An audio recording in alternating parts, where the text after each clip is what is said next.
All right, so I have my dad on the phone here. He's going to give us some feedback. Dad, what did you take? Let's start off. The Yanks lost a doubleheader last night in Game 2, and they won the first game, so they split the doubleheader. Let's start off with the starting pitchers in Heel and Warren. What did you gain any insight to them overall from their performances? Well, I think with Heel, you're watching a young pitcher grow before our eyes. Although he is 25, so I don't know if that qualifies him for being young. Experience-wise. He gutted it out last night, and that's a positive. That's only going to help with his development, and that will give Boone more confidence in what he can do. So that's a good thing. As far as Warren is concerned, I know he got squeezed on one call, and then the next pitch was a grand slam, so that kind of stunk. Yeah. But I think it's a little bit too early to decide what he's going to be. He gutted it out against the Phillies about 10 days ago. He gave up 4 runs in the first 2 innings, and then he retired almost everybody. I think he lasted 5 innings, so yeah. 3 out of the 5 innings he was lights out. So there's hope there. I do say the year. Yeah, he's not. You can't say anything negative about him because they're obviously only bringing him in to eat up innings. When there's a doubleheader or when Cole misses a start unexpectedly, and you see enough positive. You see more positive than negative, I think. Yeah. So I think down the road, probably next year, he's going to compete for a starting job. Yeah, he does throw hard, and if he can't be a quality starter, then maybe he can be a long reliever. Yeah. Hey, maybe he can become a closer because they sure as hell don't have a closer with that one pitch, which is what they need. Right. Well, Holmes looked good last night. Yeah, he did. He doesn't strike people out, and he doesn't have one pitch that they fear, and I hate that because I do think a closer needs that. They need to be able to strike him out, and they need a one pitch. When he's on, he's on. And he had 2 strikeouts last night. And he's tough to hit when he's on, but sometimes he loses control, and that's when he has to come in with it, and he gets hit because he doesn't have that overpowering pitch like most relievers do. Hopefully give him a lot of 3-run paddings when he comes in, and hopefully they have enough depth in the bullpen. I think that's what they did at the deadline that people don't understand. They added 3 people to their roster that are relief pitchers that are not closers, so they have options of who to go to if they need a right-handed reliever. I think the big story last night, setting aside Heel's performance, is that you had to use your closer last night when you had so many men on base, and you only drove him in 2 out of 13 times. Yeah. And your runners in scoring position, they continue to hit. Probably 1 out of every 8 or 9 games do they hit 300 with runners in scoring position, and most of the other times they're like they were last night. They're 250 or less. Yeah. And the thing that was good, I mean, the only thing about that has been the case, and I believe that's why Judge started getting walked, because, Soto's out of the way. So whatever he did, as long as he's not on base, walk Judge and, make someone else beat you. But what I did like from last night is that, I don't know if we talked about this since our last podcast, when I recommended, you had said Jazz Chisholm should be, leading off us, and I said maybe move Volpe to 9th because I like to see them back to back.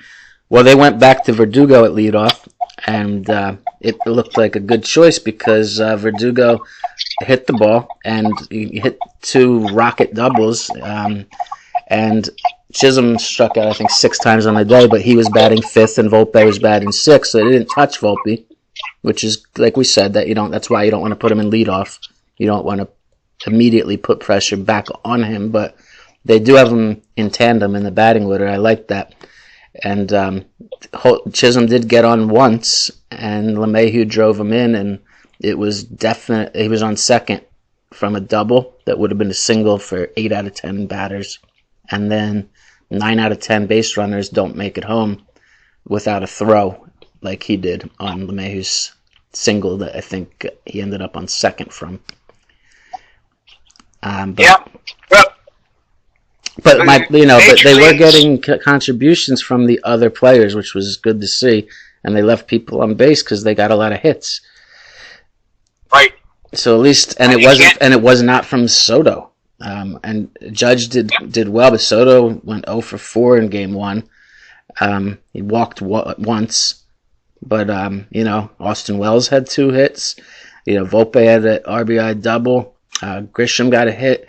LeMahieu drove in that was the second game, but Cabrera got the home run, and Verdugo got 2 doubles in the first game alone.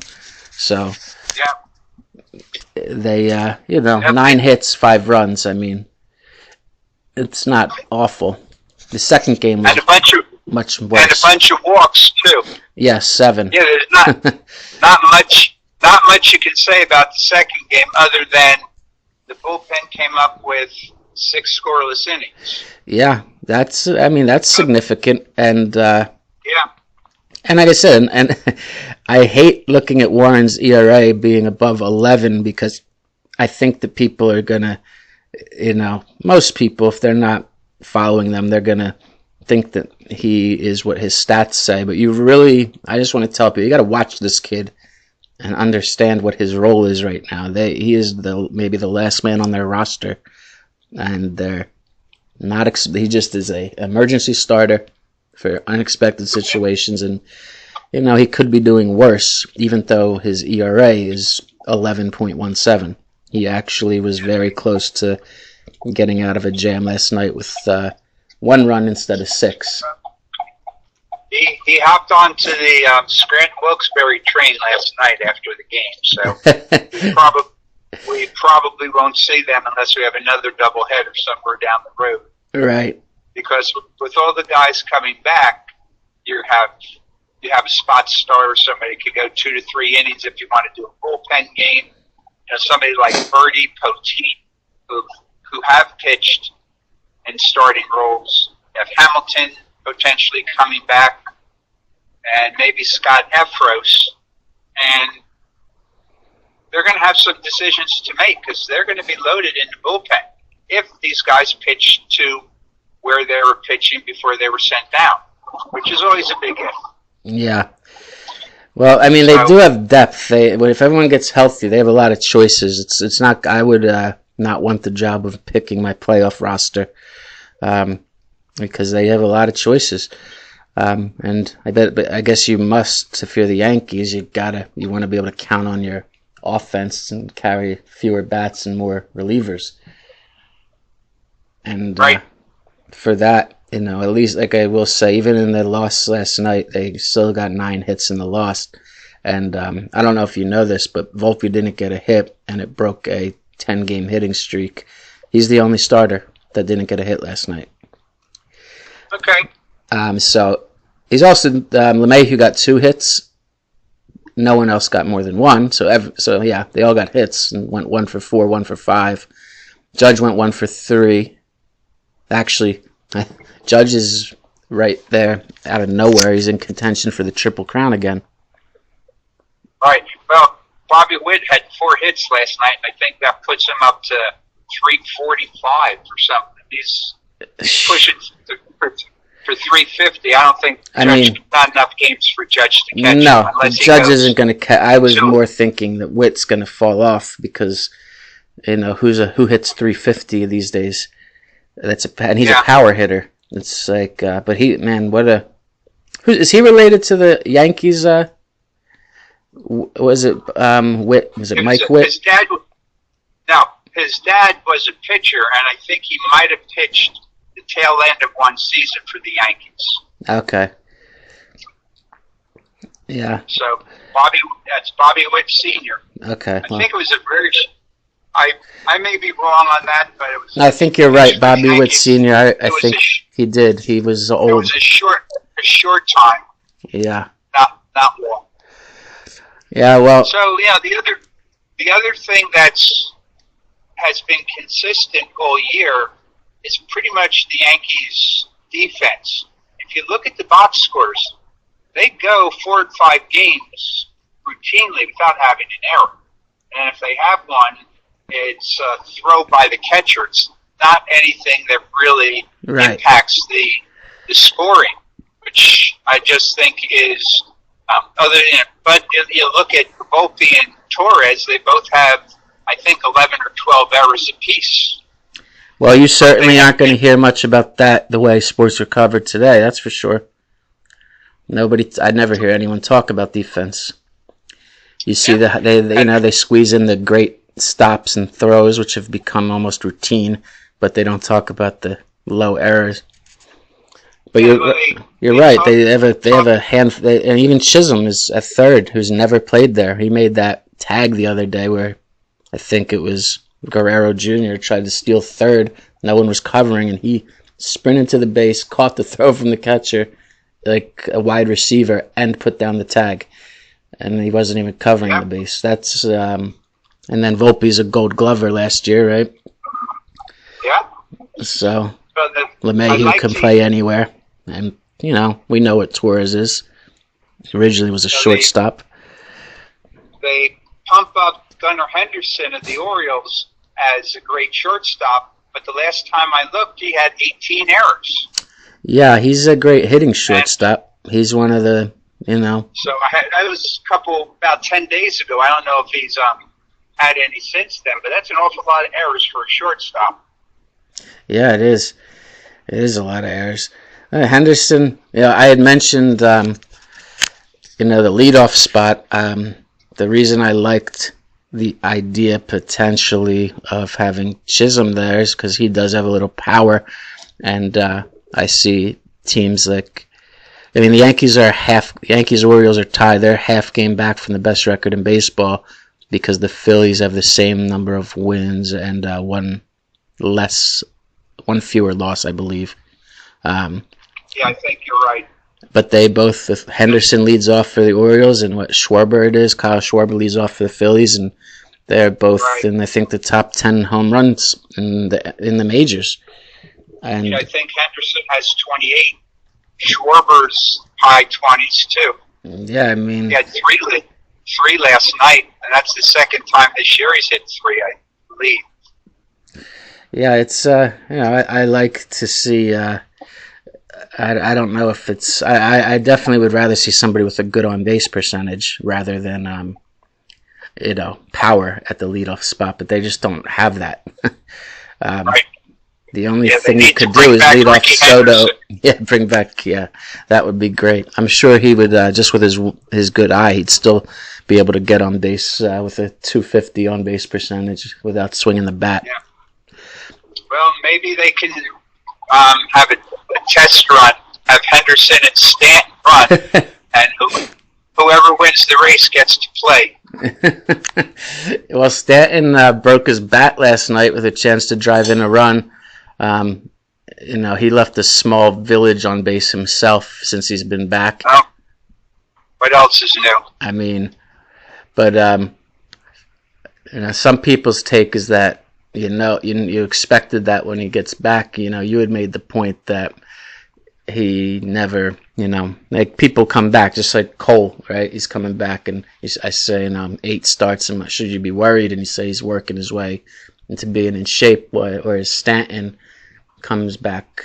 He has a lot of experience coming back because he's hurt every single year, and he traditionally never comes back to form, which kind of makes you, like I said, Dominguez wants an opportunity to change the Yankees, make them open the pocketbook for Soto, which is gonna.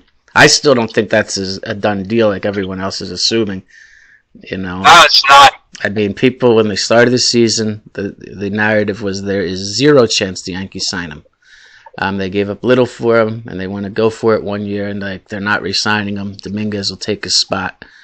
There's a better chance that they sign Verdugo than they sign Soto. But they're probably not going to sign either. Yeah. But if they win the World Series, though, then just like they weren't going to pay Judge either, and he hit 62 home runs, and they almost doubled their annual offering, and they added 3 years to what they were willing. So they literally opened it up $150 more for him because of one good season. And I think Soto, unfortunately, it's not up to him. It's up to them winning a World Series. And, somebody saying, hey, if your outfield is Dominguez, Judge, Soto, and Dominguez lives up to 3/4 of his hype, then you're going to be one leadoff. In my opinion, unless you lead off Dominguez, I don't know if that's something that he's done, but you're a leadoff hitter away at that point from being almost unbeatable, because that's really what's stopping him now. Yeah. No one sets the table for Soto and Judge, and they've done more than you've expected. I read something this morning that Boone is considering flopping Soto and Judge in the batting order. Yeah, I'm not sure that accomplishes anything. Well, I don't think that accomplishes anything. So they took that out of context, wherever you read that from. Michael Kay asked, I brought that up when we spoke on Tuesday. I said that's an easy solution if they start walking Judge. But, what Boone said, which was what we said, until the intentional walking of Judge becomes something more than the story to fill the 2 days in a row that they were off, until it actually starts happening. Let's not forget, it's only happened with one team since the All-Star break, and they've played more than, or 2 games, and they've played more than 2 games. They've played, I think this is their 4th series, actually. So, until it actually is a problem that needs to be addressed, then they're not going to talk about it. However, if it is a problem that needs to be addressed, that would be an obvious solution that he wouldn't rule out. That's all he said. And, it's the easiest solution, of course, because it doesn't really matter if it gets Judge the at-bats back. Right. You, of course, would rather have the on-base machine in Soto in front of Judge. But, I still go with you'd rather have somebody get on base and lead off consistently and somebody bat behind the 2 of them, whoever it is, at cleanup, that hits, and then this can't happen, period. You can't walk Judge. And it didn't happen last night. Yeah. So, but then you're still going to be in if they're going to, whoever bats third, if Judge is on, they might be pitching around it. But if Judge doesn't get on, they just may walk Soto. Soto gets hot. You don't know. Yeah. And when you're 21 I don't games think they're going to walk 5, Soto, though. I think people are walking Judge because of the home run. It's the same with when I read that list to you, with Barry Bonds being all of those spots. When he wasn't, it was Pujols. He had 50-plus homers each year. That's why they're walking him, because Soto's not a home run threat like Judge is. I know he hits for power, but it's more because he's just an amazing hitter. It almost seems to go out by accident. He doesn't use that short porch at all. He goes the other way. He's so good. Well, this will be a conversation at the end of the year when we can see how the Yankees do, because right now Soto's in the driver's seat. Yeah. He doesn't have to rush to make a decision. I hate the fact that Boris is his agent because of the way he deals with it. But I don't think Soto's going to want to hold out the way Montgomery and Snell, and I think there's one other guy that held out for a long time. Is J.D. Martinez held out for a long time? No, he won't hold, because, Soto, he wants, where Boris, I hate that Boris is the agent too, because they are going to say, look at Judge, and then look at Ohtani. Judge is better than Ohtani, and he's getting paid, so, Soto belongs, worst case, in the middle, but Ohtani, people keep forgetting, you really have to look at that as 2 contracts. And I think ownership needs to, and I wouldn't be surprised if this happened. They need to get together and say, look, that contract was given. If you start making players make $70 million a year that are normal players, then that is going to set a really dangerous precedent. Ohtani has to be an outlier. And you look at him like, hey, he's a stud pitcher. He's a stud hitter. He has 2 $35 million per year contracts, which is right up, and for 10 years, which is what, Soto should be looking at, 35 to 45. which is high, but that's what the market price is. But when he's I'm talking about gonna- 700, I mean, I really don't think anyone would pay him. I don't. It's one hitter. Well, the one thing that, and Bobby Bonilla, when he signed that 25-year deal with the Mets, and he had $1.2 million deferred for the 20 years. Right. Well, when he did that $1.2 million, although it's a lot of money, it's not worth the same as it was when he made that decision. Right. And the same thing with Ohtani. Well, 25 years is very extreme, He could have easily said, give me 2.4 for 12 years. And that would have been, then the present value of a dollar thing kind of goes out the window because you can invest the money. But somebody wants to give me $1.2 million now, I'll take it, regardless of inflation. Yeah, I don't think you're going to see any more deals like that, and I definitely don't think Soto, turned down that 13-year deal that Washington gave him because he was looking to, have some type of, 50-year payment plan. That I think he wants to be the highest paid player in baseball, and I think his agent is putting that idea in his head.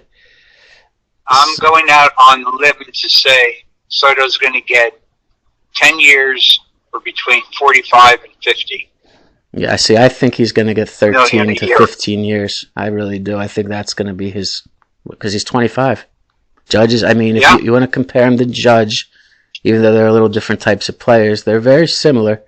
Judge hits more home runs, Soto gets more walks and hits, although they're not this year, not more hits. But, Judge makes 40 a year, and he got that when he was 30. So Soto can, even though I don't think he should say Ohtani got 70, he can say Judge got paid until age 40. I want the same thing. And I can think with Scott Boras that you can probably make that work if you get the annual figure to come down. And let's face it, if you're making 45 to 50, that's not the same as making, as Bobby Bonilla's $1.25 million. Whatever inflation does, I'm guessing that in 10 years, 15 years, 40 to 50 million is still a lot of money. Yeah, it is. So it certainly is. Yeah. Okay. All well, right. we can talk about that after the Yankees win the World Series. All right, well, let's talk about that. I'm more optimistic than I was against the Blue Jays. Take a look at the next game last night. I'll make up my mind more when I see one of the real starters pitch tonight. A little trouble. They have a tough matchup. The Angels throw that lefty tonight, right? Pitches in the first inning. Anderson, and after Yankees are full of left-handed bats. That's how you beat the Yankees with a dominant lefty. Whoever Duca snags it. So, and we go to the bottom. So we'll see. First, all right. Leading off the game, thanks for calling. There he goes with a ground rule double, bounces right off the warning track, takes a short hop into left center. He got his back going. Great sign after a day off. All right, guys. So in that was Toronto big and 2 off. Thanks for listening. I'm sorry about the audio quality. We're in a situation here. We're 1,000 miles away, and he couldn't get in front of a camera today. We're in the process of getting a professional studio built down at his house down south. So they did not until then, in the double we might do some cars from the car. Good from the car, right I'm sorry. But let's not forget, this is a podcast. First and third, our real fans are going to be people like Sports Radio in New York. This is a big deal with them. And you got to score early. Their callers were exclusively from the car. So, the key to their success. All right, guys. And I'm going to get into it more later. That has been all. All right, stay safe, stay critical, like, subscribe, and comment. I think that Jazz Chisholm, share this channel, please. I'm putting up great highlights. I'm going to be coming out with amazing documentaries weekly. Should be by September. Starting with my first one on September 11th, and I think called United for the whole We doubleheader. Fall. And, but next, about the 2001 New York Yankees. Continues a 10-game Going to have one about Giants, and Brian Burns, their new linebacker, second Spider-Man there. With 2 outs in the first. Yeah, check it out. I'm going to, I want you to share this with all your friends, and it's not going to just be a New York channel, although that will be our niche, where we are going to give you the most in-depth insight. We are going to cover the top players and top teams in addition to New York. So. Gets into a all right, thanks for tuning in. I will be in touch soon. You'll either hear from me, you'll hear the R&B podcast, yesterday live, or you will see my highlights that I edit myself. And I said that this guy always does good things in the lineup. It's a shame he doesn't get a bigger chance. I looked into it deeper. His last 11 starts.